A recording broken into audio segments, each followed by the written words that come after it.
Hi everyone, I'm Belinda Ongaro. I'm Dan Hackborn. And I'm Timothy Arthur. And you are listening to Shout for Libraries on CJSR in Edmonton. For those of you who have never tuned into Shout before, every month we pick a topic relevant to librarianship and information studies. We're a group of Masters in Library and Information Studies students here at the University of Alberta, and every month we bring you fresh, exciting library and information studies centric news. Hey y'all, remember when we all disappeared in the Halloween episode and then we aired a rerun in November because we were so committed to the storyline? Nothing to do with the fact that we were all just super burnt out. But for real, mental health is super important and we all need to take a break sometimes. Well, I am glad we are finally back for December though. What a wild year this has been. Wild. And it's just about to come to a close. So sad. In honor of the holidays, we've decided that today we would gather around the virtual Christmas tree and have ourselves a merry little gift opening episode. But these aren't just any gifts. We'll be opening gifts from the library. So get cozy, light up the fireplace or the 2020 dumpster fire video if that's more your jam, and let's get started. Okay, so if no one's opposed, I guess, I'll just get us started with this one right here.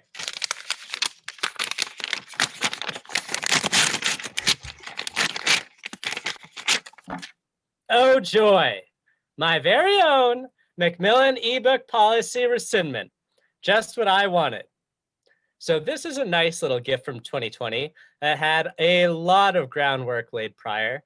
Short story, just over a year ago, one of the big 5 publishers, Macmillan, announced some pretty heavy restrictions on how libraries can access new ebooks, putting a limit of 1 on the number of digital licenses a library is allowed to purchase for the first 8 weeks of sales, citing a fear of libraries cannibalizing sales. Fast forward to March of this year, Macmillan rescinded this policy after a large campaign, #eBooksForAll, spearheaded by the ALA. Now, this one thing might not seem like such a big deal given everything else that was happening in the world at the time, but it speaks to a larger reality that libraries have to contend with moving forward: the overwhelming transition of our knowledge onto digital infrastructures. Now, I'm not one of these people saying that the book is dead. I want to clarify that I don't think book digital is even a meaningful binary. What I do believe is that digitization is simply another part of our knowledge environment. And if libraries are, in fact, about knowledge rather than books, which most of us LIST students would agree with, I think, then we have to reckon with the digital realm as much as the print realm, or even admit that the two are deeply intertwined. So I am really grateful for all the people, the library workers and others, the organizations like the ALA and the Canadian Urban Libraries Council, and even those of you who signed the petition put out by the ALA, those people who put a lot of work and effort in, behind the scenes or in public, into making Macmillan back down in this way. But I just realized I totally forgot about my stocking. Let me just reach on in there. Coal? Well, that's no fun. No fun. I don't think I was that naughty this year, not in the behavioral way, nor in the sexy fun way, sadly.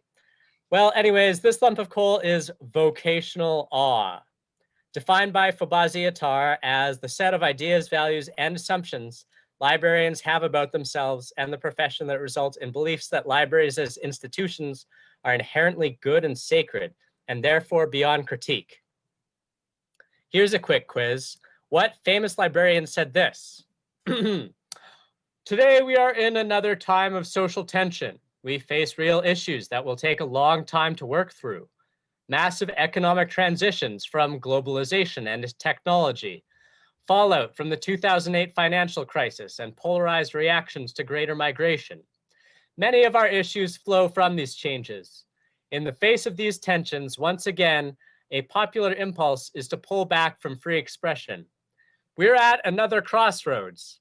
We can continue to stand for free expression, understanding its messiness, but believing that the long journey towards greater progress requires confronting ideas that challenge us.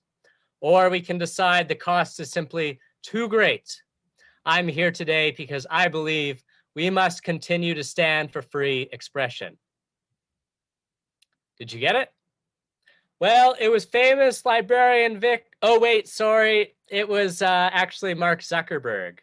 But it's exactly the kind of empty words that are told to us, that we tell ourselves, or that we are taught along with other associated myths like gatekeepers of knowledge and stewards of democracy. And this is, quite frankly, absolute arrogance and a narrative that allows us to pretend that nothing about the contemporary practice of librarianship should change, even while the entire world is changing. The Macmillan thing is nice, but it was reactionary.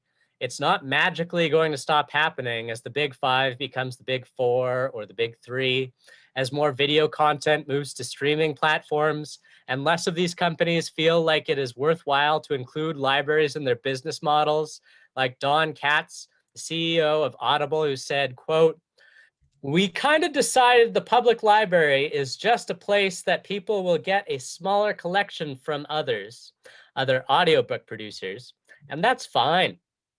But we'll continue to react on a case-by-case basis to issues like that, all the while inviting these same corporations in through the front door, allowing Google to surveil our patrons and Microsoft Office 365 to surveil our staff, while we ape the same arguments for an obsolete understanding of free speech that social media magnates do. Meanwhile, anti-vaccination disinformation runs rampant during a pandemic, and corporate propaganda is directly responsible for climate change inaction.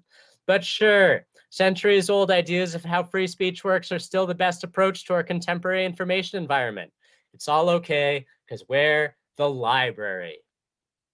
Who do we allow to enjoy the benefits of free speech? Who gets their data protected? What is the role of the library here, and whom do we serve?" That was a huge lump of coal, Dan. It's almost as if libraries aren't perfect. Who would have thought? Tim, why don't you open your gifts next? All right, I've been waiting to crack this one open. I'm super excited to see what's inside. Oh man, it's also a lump of coal. Who did this? It's lack of free expression in the workplace for librarians and library workers. You shouldn't have. So this relates to what you were saying, Dan, about vocational awe. Libraries are held up as these ideal public platforms for the free exchange of ideas. And then this is used as a defense for platforming harmful speech, as we've seen over and over again with controversies over room bookings, like when the Toronto Public Library booked Megan Murphy despite an outcry from the trans community last year. And the irony is that in these situations, you don't often hear librarians or library workers themselves at the libraries in question speaking up in disagreement with their library's policies. And that's not because all librarians agree with those policies. It's because they don't often feel free to speak up and question the library that employs them. So libraries, on the one hand, are idealized as these bastions of free speech that have a supposedly unique and important role in society for that reason. And then on the other, when issues of free expression for library workers come up, the library is treated as just any other workplace, where librarians and other library workers as employees can be punished for expressing views contrary to library policy. Of course, the amount of freedom that librarians have varies from library to library, and the big exception is that some academic librarians are tenured and given academic freedom, but this is increasingly rare. This whole process is part of what Sam Popowich refers to as the re-proletarianization of librarianship, which describes how the professional status of librarians is fading, and the privileges and power that come along with that status are fading with it. And this is caused largely by the infiltration of more strict business thinking and structures into public sector institutions like libraries. One way to counter this trend would be more active labor or professional organization among librarians and library workers. That can be risky and difficult to engage in an environment where free expression is not already well protected for workers. So it's a difficult problem to address.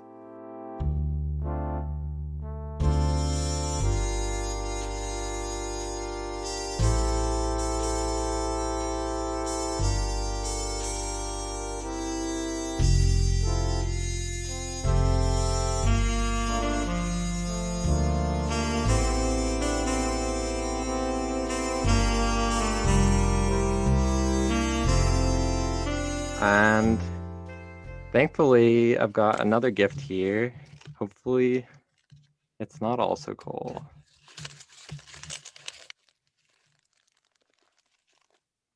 Oh, nice. It's a book.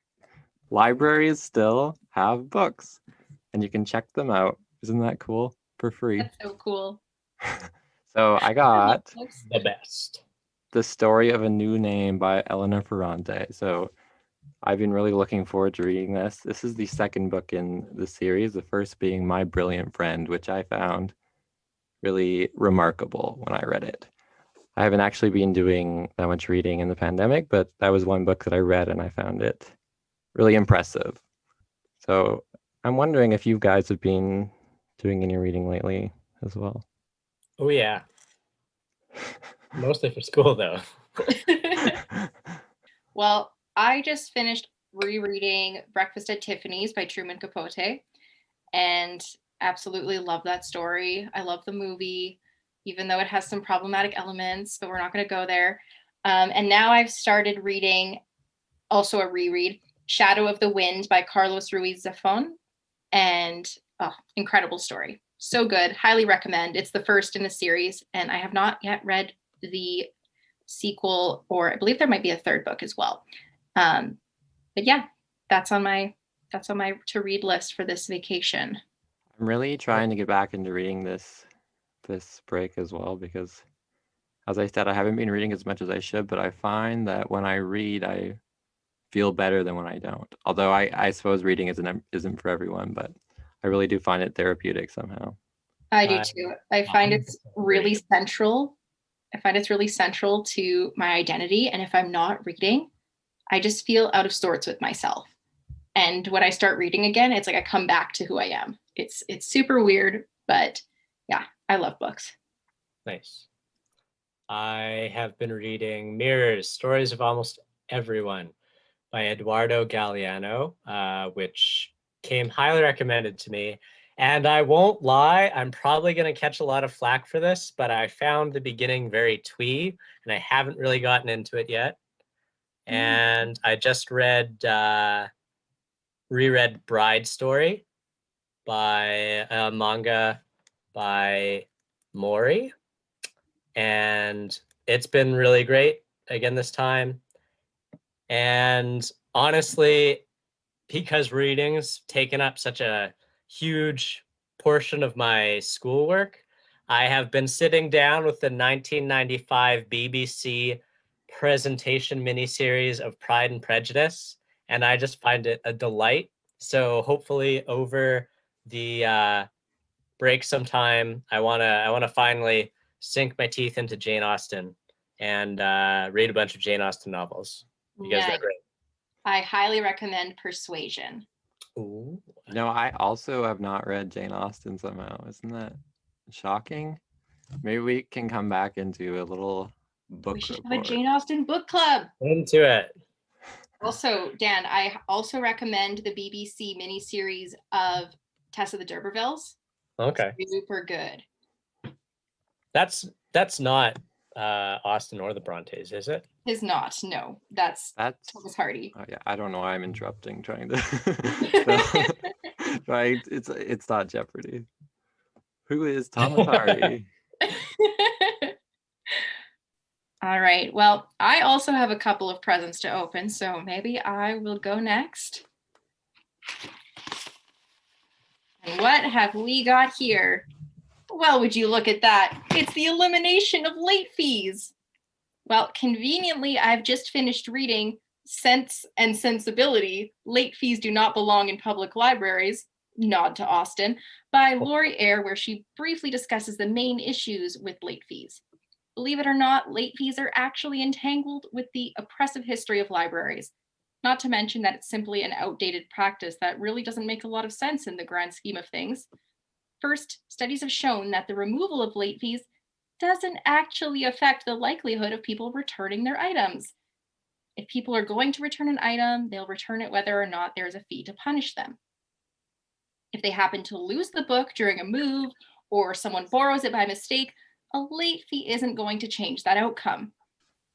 And you might think, Well, aren't late fees an important source of income for libraries? But they actually can end up costing the library or just resulting in a net zero because the library needs to pay people to enforce the fees. Then we have good old library anxiety. Because who wants to return to a library where they've racked up a ginormous late fee? The library has a history of being unwelcoming and cold, so the removal of late fees can only help us to shed that negative stereotype. Furthermore, these late fees are not on a sliding scale, so they actually selectively hurt those who are experiencing financial struggles. The small fee may be trivial to most, but for others, it can discourage them from using the library entirely. And for children, charging a late fee rarely does anything to encourage responsibility because usually it's up to the parent to bring them back to the library to return their item anyway. Several libraries have recently made the decision to eliminate late fees, and are we ever grateful? Now, it seems I have a second present here as well. Let me just open this. Well, would you look at that? It's a lump of coal, specifically the Lady Bountiful archetype. Gina Schlesselman-Tarango discusses this concept in her article, The Legacy of Lady Bountiful, White Women in the Library. Essentially, the Lady Bountiful archetype is an intersectional concept shaped by white supremacy and ideal femininity that rests on the notion that women may not be the main agents of patriarchal oppression, but that they can act as a vehicle for it. In the context of libraries, Lady Bountiful appears in the idea of feminized labor, wherein her role is defined by the need to civilize library users and to be nurturing and maternal. This resonates with the historical and ongoing colonial nature of libraries and the ways in which these institutions have the tendency to perpetuate white hegemony. The Victorian ideals of feminine domesticity also play into the idea of emotional labor, the combined need to regulate one's emotions and perform appropriate emotions in the workplace, which can have damaging mental health consequences. In the case of library work, this includes warmth, hospitality, sensitivity, altruism, ability to work with children, and missionary mindedness, to name a few.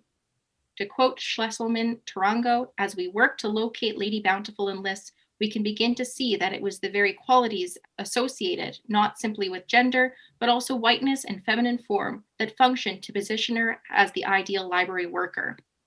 We can work to recognize them in action and dismantle them.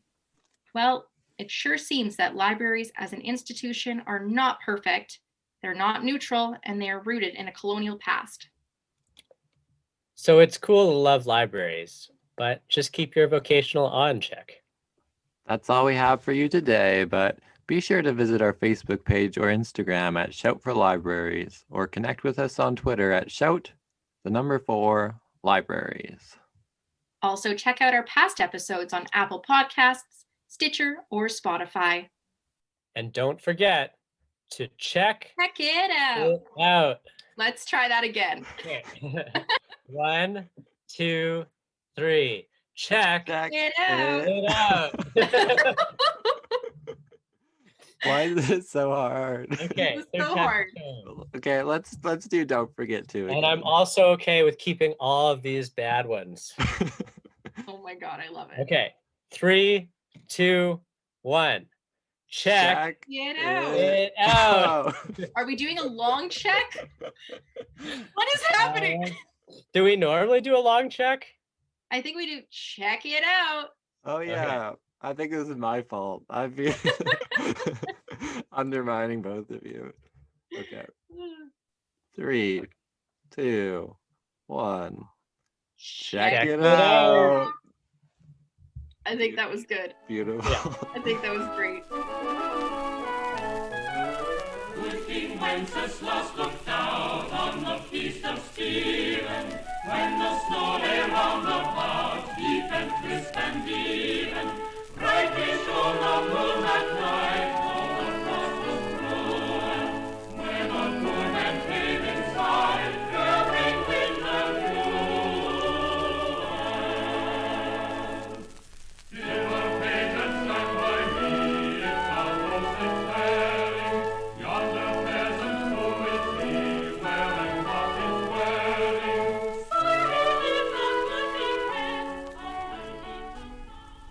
Before we wrap things up for this episode, We have some gifts from the public domain as well. Here are some poems about the winter season and Christmas to get you in the holiday spirit. Winter Branches by Margaret Whittimer. When winter time grows weary, I lift my eyes on high and see the black trees standing, stripped clear against the sky. They stand there very silent, with the cold flushed sky behind.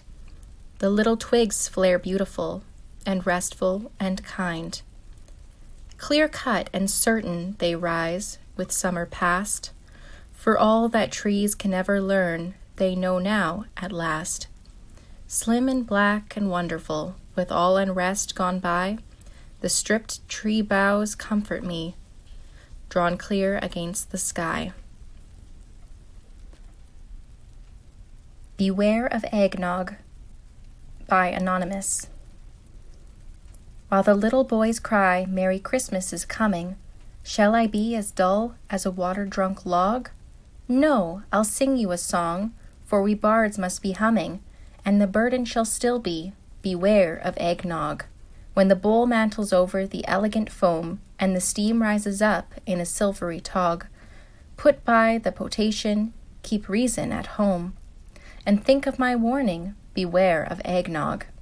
When Circe the witch caught Ulysses' men, she gave each a dram that soon made him a hog.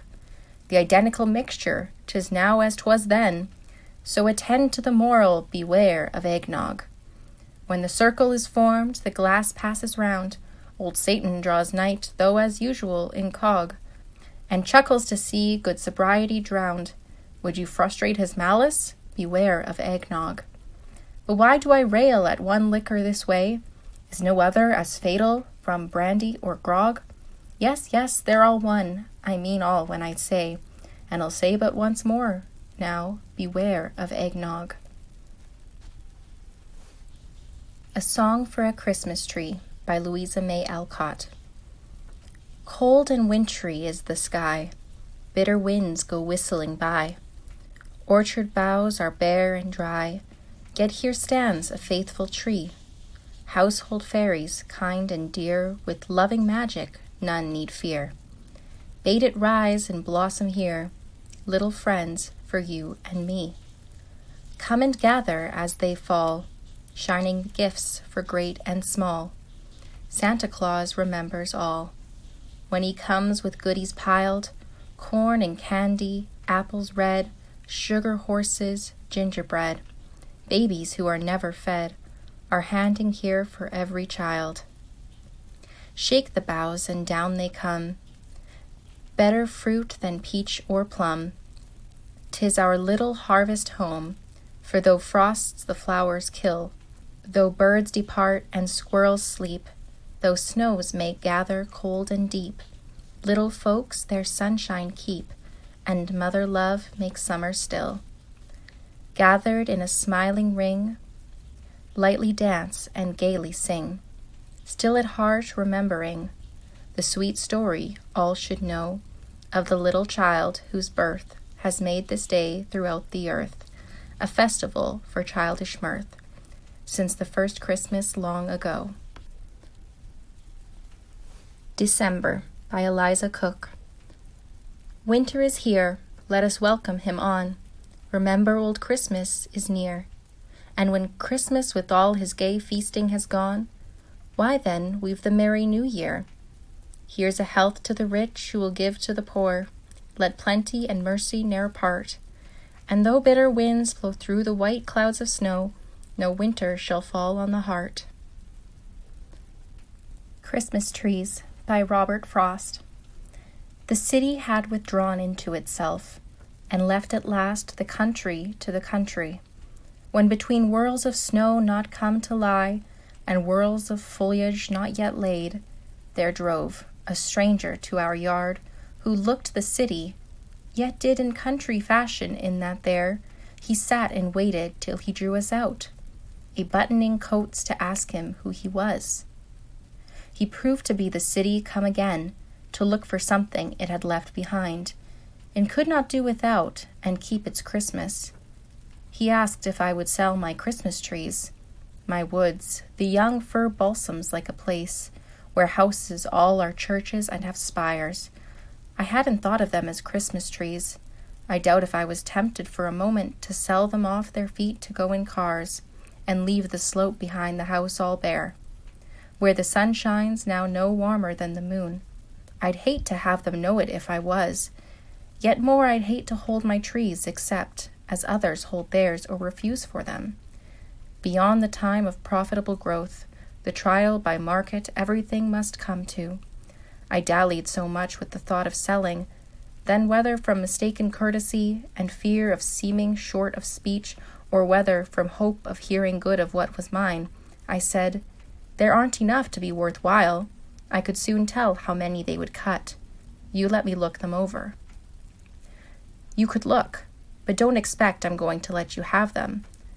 Pasture they spring in, some in clumps too close that lop each other of boughs, but not a few, quite solitary and having equal boughs, all round and round the ladder," he nodded yes to, or paused to say beneath some lovelier one, "With a buyer's moderation, that would do." I thought so too, but wasn't there to say so.